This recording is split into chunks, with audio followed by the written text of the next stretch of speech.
Hello ಸ್ನೇಹಿತೆ ಕನ್ನಡ ಚಾನಲ್ಗೆ ಪ್ರೀತಿಯ ಸ್ವಾಗತ. ತುಂಬ ಜನ ಕೇಳಿದಂಥ ವಿಡಿಯೋನ ಇವಾಗ ಶೇರ್ ಮಾಡ್ತಾ ಇದ್ದೀನಿ.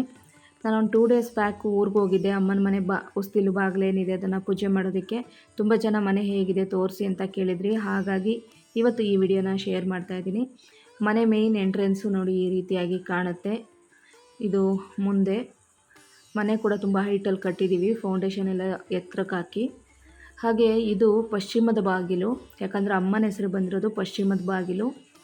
ಹಾಗೆ ನನ್ನ ಹೆಸರು ಬಾಲಕ್ಕೂ ಕೂಡ ಪಶ್ಚಿಮ ಬಾಗಿಲು, ಹಾಗಾಗಿ ಪಶ್ಚಿಮ ಬಾಗಿಲನ್ನೇ ಚೂಸ್ ಮಾಡಿದ್ದೀವಿ. ಇನ್ನೊಂದು ಇಲ್ಲಿ ಅನುಕೂಲತೆ ಪಶ್ಚಿಮ ಬಾಗಿಲೇ ಇದೆ, ಯಾಕಂದರೆ ಮುಂದೆ ಆಪೋಸಿಟಲ್ಲಿ ಬಾವಿ ಇದೆ. ಪೂರ್ವಕ್ಕೆ ಬಾಗಿಲು ಇಟ್ಕೊಂಡ್ರೆ ನಮಗೆ ಬಲಗಡೆ ಬಾವಿ ಬರುತ್ತೆ, ಮೆಟ್ಲಿಡೋದಕ್ಕೆ ಓಡಾಡೋದಕ್ಕೆಲ್ಲಕ್ಕೂ ಕಷ್ಟ ಆಗುತ್ತೆ ಅಂತೇಳಿ ಇಲ್ಲಿ ಏನು ನೀಡ್ಸ್ ನಮಗೆ ಬೇಕಾಗಿದೆ ಅದೇ ಥರವಾಗಿ ನಾವು ಪಶ್ಚಿಮಕ್ಕೆ ಬಾಗಿಲನ್ನ ಇಟ್ಕೊಂಡಿದ್ದೀವಿ. ಹಾಗೆಯೇ ನೋಡಿ ಇಲ್ಲಿಂದ ಈ ರೀತಿ ಮೆಟ್ಲುಗಳನ್ನ ಮಾಡಿದ್ದೀವಿ.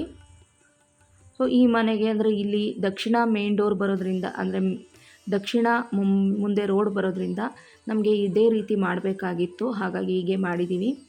ಇನ್ನು ಈಶಾನ್ಯ ಮೂಲೆಯಲ್ಲಿ ಮಾಡೋದಕ್ಕೂ ಕೂಡ ಅಲ್ಲೂ ಕೂಡ ಪಕ್ಕದ ಸೈಟು ಜಾಗ ಇಲ್ಲ. ಇದು ಮೇನ್ ಡೋರು. ಇಲ್ಲಿಂದ ಬಂದರೆ ಸ್ವಲ್ಪ ಫ್ರಂಟಲ್ಲಿ ಕೂಡ ಪ್ಯಾಸೇಜ್ ಬಿಟ್ಟಿದ್ದೀವಿ ಮತ್ತು ಎಂಟ್ರೆನ್ಸಲ್ಲಿ ಕೂಡ ಪ್ಯಾಸೇಜ್ ಬಿಟ್ಟಿದ್ದೀವಿ. ಸೊ ನೋಡ್ಬೋದು, ಒಂದು ಚಿಕ್ಕದಾಗಿ ಒಂದು 6 ಅಡಿ ಅಂದ್ಕೋತೀನಿ ಅಷ್ಟು ಪ್ಯಾಸೇಜ್ ಇದು.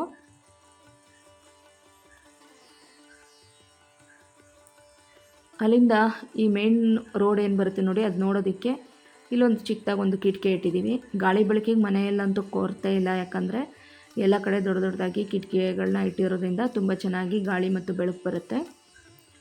ನೋಡಿ ಇಲ್ಲಿ ಒಂದು ಪ್ಯಾಸೇಜ್ ಬರುತ್ತೆ ಅಂತ ಹೇಳಿದ್ನಲ್ಲ, ಇಲ್ಲಿಂದ ಹಾಲ್ಗೆ ಹೋಗೋ ತನಕನೂ ಈ ರೀತಿಯಾಗಿ ಪ್ಯಾಸೇಜ್ ಇದೆ.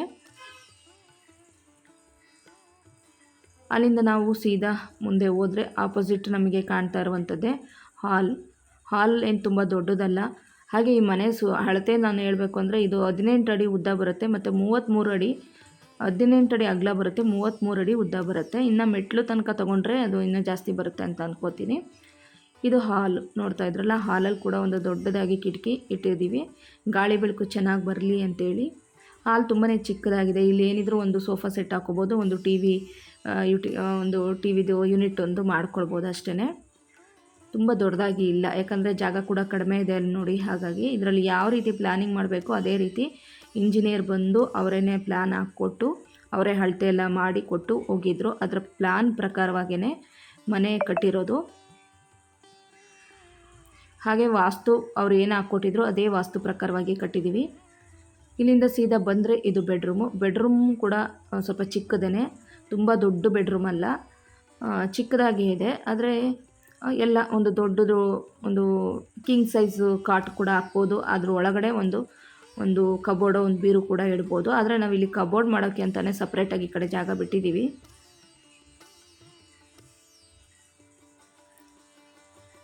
ಸೊ ಇಲ್ಲಿ ಏನು ನೋಡ್ತಾ ಇದ್ದೀರಾ ನೋಡಿ, ಈ ರೀತಿ ಆಗಿದೆ. ಕಿಟಕಿ ಮಾತ್ರ ತುಂಬ ದೊಡ್ಡ ಸೈಜಲ್ಲಿ ಕಿಟಕಿ ಇಟ್ಟಿದ್ದೀವಿ, ಚೆನ್ನಾಗಿ ಬೆಳಕು ಬರಲಿ ಗಾಳಿ ಬರಲಿ ಅಂತೇಳಿ.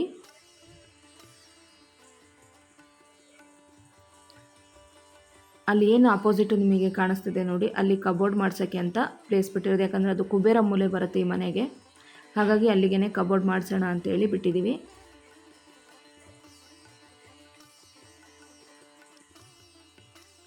ಎರಡು ಥರ ಪ್ಲ್ಯಾನಿಂಗ್ ಹಾಕ್ಕೊಟ್ಟಿದ್ರು. ಪೂರ್ವ ಬಾಗಿಲಿಗೂ ಪ್ಲ್ಯಾನಿಂಗ್ ಹಾಕ್ಕೊಟ್ಟಿದ್ರು, ಪೂರ್ವ ಬಾಗಿಲು ಕೂಡ ಮಾಡ್ಬೋದಿತ್ತು.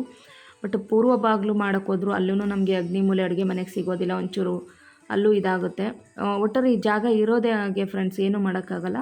ಹಾಗಾಗಿ ಹೇಗಿದೆ ಹಾಗೇ ಅಡ್ಜಸ್ಟ್ ಮಾಡಿರೋವಂಥದ್ದು. ಅದು ವಾಸ್ತು ಪ್ರಕಾರವಾಗಿ ಪ್ಲ್ಯಾನ್ ಪ್ರಕಾರವಾಗಿ ಕರೆಕ್ಟಾಗಿ ಇಂಜಿನಿಯರ್ ಹಾಕ್ಕೊಟ್ಟಿದ್ದ ಪ್ಲ್ಯಾನ್ ಪ್ರಕಾರವಾಗಿ ನಾವು ಮಾಡಿರೋದು.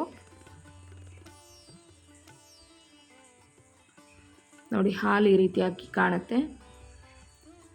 ಅಲ್ಲಿ ನಾವು ಕಾಟ್ ಆಗಲಿ ಒಂದು ಸೋಫಾ ಆಗಲಿ ಏನಾದರೂ ಹಾಕಿ ಒಂದು ಟಿ ವಿ ನೋಟ್ ಮಾಡಿದ್ರೆ ಅಷ್ಟೇ, ಜಾಗ ಜಾಸ್ತಿ ಇಲ್ಲ ಇಲ್ಲಿ.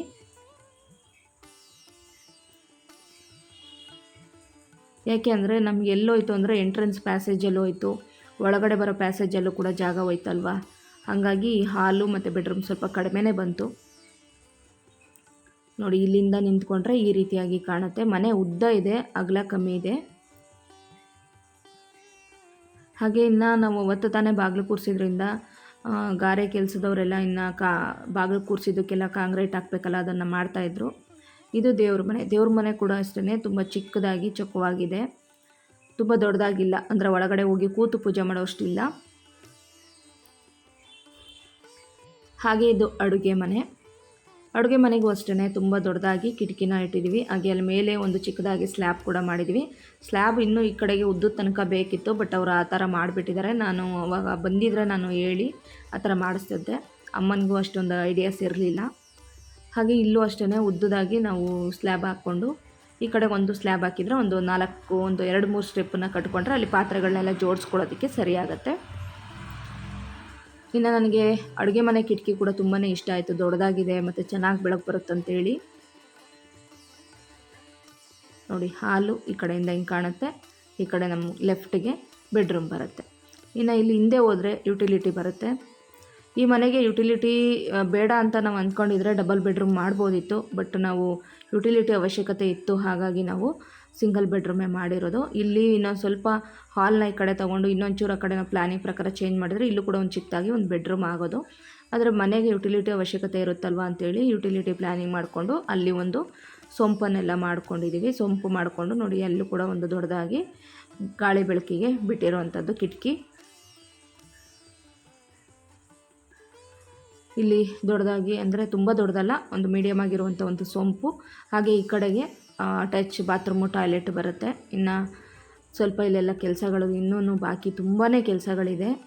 ಇದೆಲ್ಲ ಕೂಡ ಕಂಪ್ಲೀಟ್ ಆಗೋದಕ್ಕೆ ಒಂದು 4 ಮಂತ್ಸ್ ಅಂತೂ ಆಗುತ್ತೆ ಅಂತ ಅನ್ಕೋತೀನಿ. ಯಾಕೆಂದರೆ ಮನೆ ಕೂಡ ಇದು ಲೋನೆಲ್ಲ ಆಗಬೇಕು, ಇನ್ನು ದುಡ್ಡುಗಳೆಲ್ಲ ಅಡ್ಜಸ್ಟ್ ಆಗಬೇಕು. ಹಾಗಾಗಿ ಕೆಲಸ ಕೂಡ ಸ್ವಲ್ಪ ಸ್ಲೋ ಆಗಿ ಆಗ್ತದೆ. ಆದರೂ ಎಲ್ಲದೂ ತುಂಬ ಅಚ್ಚುಕಟ್ಟಾಗಿ ನಡೀತಾ ಇದೆ. ಅದು ತುಂಬ ಖುಷಿ ಕೊಡ್ತಾ ಇದೆ ನನಗೆ. ಇಲ್ಲಿ ನಾವು ಏನಾದರೂ ತೊಳೆಯೋದಕ್ಕೆ, ಬೆಳಗೋದಕ್ಕೆ, ಬಟ್ಟೆಗಳನ್ನ ಹಾಕೋಬೋದು, ವಾಷಿಂಗ್ ಮಿಷಿನ್ ಇಟ್ಕೊಳ್ಳೋದಕ್ಕೆ ಎಲ್ಲದಕ್ಕೂ ಯೂಸ್ ಆಗುತ್ತಂತೇಳಿ ಯುಟಿಲಿಟಿನ ಪ್ಲ್ಯಾನ್ ಮಾಡಿದ್ವಿ.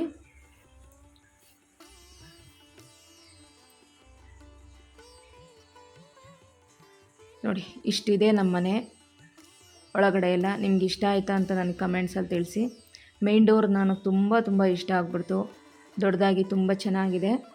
ಅಲ್ಲಿಂದ ಈಗ ಮನೆಗೆ ನಮಗೆ ಬಲಭಾಗದಲ್ಲೇ ಮೆಟ್ಲು ಬರುತ್ತೆ. ಈ ರೀತಿ ಮೆಟ್ಲನ್ನು ಹತ್ಕೊಂಡು ಹೋಗಬೇಕಾಗುತ್ತೆ. ಡೌನಲ್ಲಿ ಬಾವಿ ಇರೋದ್ರಿಂದ ನಮಗೆ ಆ ಕಡೆ ನಾವು ಪೂರ್ವ ದಿಕ್ಕಿಗೆ ಬಾಗಿಲು ಮಾಡಿದರೆ ತುಂಬ ಅದು ಕಷ್ಟ ಆಗೋದು. ಈ ಮೆಟ್ಲೆಲ್ಲ ಮಾಡೋದಕ್ಕೆ ತುಂಬ ಕಷ್ಟ ಆಗೋದು, ಓಡಾಡೋದಕ್ಕೂ ತುಂಬ ಕಷ್ಟ ಆಗೋದು. ಹಾಗಾಗಿನೇ ಪಶ್ಚಿಮಕ್ಕೆ ಬಾಗಿಲನ್ನು ಪ್ಲ್ಯಾನ್ ಮಾಡಿದ್ದಾಯಿತು. ಹಾಗೆ ಹೆಸರು ಬಲದಲ್ಲೂ ಕೂಡ ಪಶ್ಚಿಮಕ್ಕೆ ಬರುತ್ತೆ ನನಗೆ, ಅಮ್ಮಂಗೆ. ಹಂಗಾಗಿ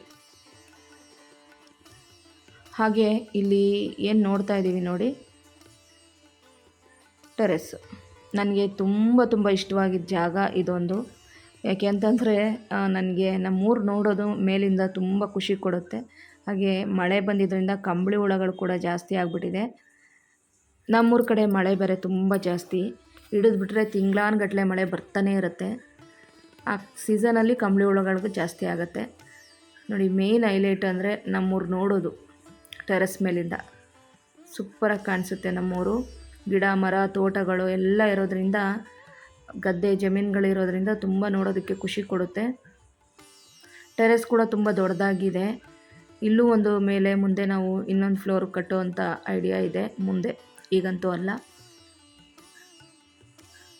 ನೋಡಿ ಎಷ್ಟು ಚೆನ್ನಾಗಿ ಕಾಣಿಸುತ್ತೆ ತೋಟ, ತುಂಬ ಚೆನ್ನಾಗಿ ಕಾಣಿಸ್ತದೆ. ಇಲ್ಲಿ ಇನ್ನೊಂದು ಏನಪ್ಪ ಅಂತಂದರೆ ಸನ್ಸೆಟ್ ನೋಡೋವಂಥದ್ದು, ಸನ್ರೈಸ್ ನೋಡೋದು ತುಂಬ ಬ್ಯೂಟಿಫುಲ್ ಆಗಿರುತ್ತೆ ನಮ್ಮೂರಲ್ಲಿ. ನಾನು ಯೂಶ್ವಲಿ ಊರಿಗೆ ಬಂದಾಗ ಜಾಸ್ತಿ ನಾನು ಸನ್ರೈಸ್ ನೋಡಬೇಕು, ಸನ್ಸೆಟ್ ನೋಡಬೇಕಂತ ಆಸೆ ಪಡ್ತಾ ಇರ್ತೀನಿ.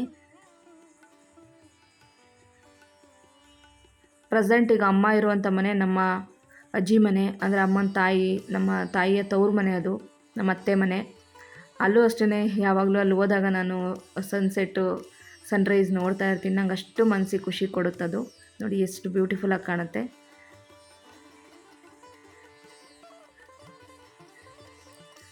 ಸಖತ್ತಾಗಿ ಕಾಣುತ್ತೆ ನಿಜವಾಗ್ಲೂ ನಮ್ಮೂರು ಮೇಲಿಂದ ನೋಡೋದಕ್ಕೆ. ಹಾಗೆಯೇ ಇದು ಸ್ವಲ್ಪ ಹೈಟ್ ಕೂಡ ಕಡಿಮೆ ಆಗಿದೆ. ಏನಂದರೆ ಆ ಕಟ್ಟೆ ಕಟ್ಟಿದಾರಲ್ಲ, ಅಲ್ಲಿ ಇನ್ನೂ ಕೂಡ ಒಂದು ಸ್ಟೆಪ್ ಬೇಕಾಗುತ್ತೆ ಅಂತ ಹೇಳಿದ್ದೀವಿ.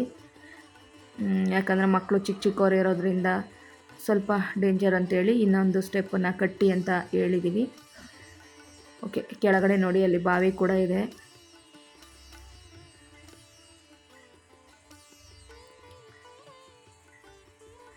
ಮನೆ ನಿಮಗೆ ಇಷ್ಟ ಆಯಿತಾ ಅಂತ ಕಮೆಂಟ್ಸಲ್ಲಿ ತಿಳಿಸಿ ಫ್ರೆಂಡ್ಸ್. ನಿಜವಾಗ್ಲೂ ಇಷ್ಟು ಕಟ್ಟೋದು ಕೂಡ ಸುಲಭದ ಮಾತಲ್ಲ. ಇಷ್ಟಕ್ಕೆ ಎಷ್ಟೊಂದು ದುಡ್ಡು ಖರ್ಚಾಗುತ್ತೆ ಅಂದರೆ ಕಟ್ಟಿದವ್ರಿಗಷ್ಟೇ ಗೊತ್ತಾಗಿರುತ್ತೆ. ಮನೆ ಕಟ್ಟಿ ನೋಡು, ಮದುವೆ ಮಾಡಿ ನೋಡು ಅಂತ ಹೇಳ್ತಾರೆ ಗಾದೆನ ಹಿರಿಯೋರು. ಆದರೆ ಮದುವೆ ಬೇಕಾದರೂ ಮಾಡ್ಬೋದಂತೆ, ಮನೆ ಕಟ್ಟೋದು ಸುಲಭದ ಮಾತಲ್ವಂತೆ. ನಿಜವಾಗ್ಲೂ ಅಷ್ಟು ನನಗೆ ಈ ಮನೆ ನೋಡಿ ಅಷ್ಟು ಖುಷಿಯಾಗ್ಬಿಡ್ತು. ಚೆನ್ನಾಗಿ ಬಂದಿದೆ ಮನೆ, ಚಿಕ್ಕದಾಗಿದೆ. ನನಗೆ ಚಿಕ್ಕದು ಚೊಕ್ಕು ಆಗಿದೆ. ನಮ್ಮ ಅಮ್ಮನಿಗೆ ಸಾಕು ಈ ಮನೆಯಲ್ಲಿ ನಮ್ಮಮ್ಮ ಯಾವಾಗಲೂ ಖುಷಿಯಾಗಿರಲಿ, ಆನಂದವಾಗಿರಲಿ ಅಂತ ವಿಶ್ ಮಾಡ್ತೀರಾ ಅಂತ ಅಂದ್ಕೊಂಡಿದ್ದೀನಿ. ಹಾಗೆ ಈ ಮನೆ ಆದಷ್ಟು ಬೇಗ ರೆಡಿಯಾಗಿ ಖುಷಿಯಿಂದ ಗೃಹ ಪ್ರವೇಶ ಮಾಡೋ ಥರ ಆಗಲಿ ಅಂತ ವಿಶ್ ಮಾಡಿ. Thank you for watching. ಯಾರೆಲ್ಲ ಬ್ಲಾಗ್ ನೋಡಿ ಇದುವರೆಗೂ ನನಗೆ ಸಪೋರ್ಟ್ ಮಾಡ್ಕೊಂಡು ಬಂದಿದ್ದೀರಾ ಎಲ್ರಿಗೂ ಥ್ಯಾಂಕ್ ಯು. ಹಾಗೆಯೇ ಪ್ಲೀಸ್ ಹೊಸ್ದಾಗಿ ಯಾರಾದರೂ ನೋಡ್ತಾ ಇದ್ದರೆ ಸಬ್ಸ್ಕ್ರೈಬ್ ಮಾಡ್ಕೊಳ್ಳಿ.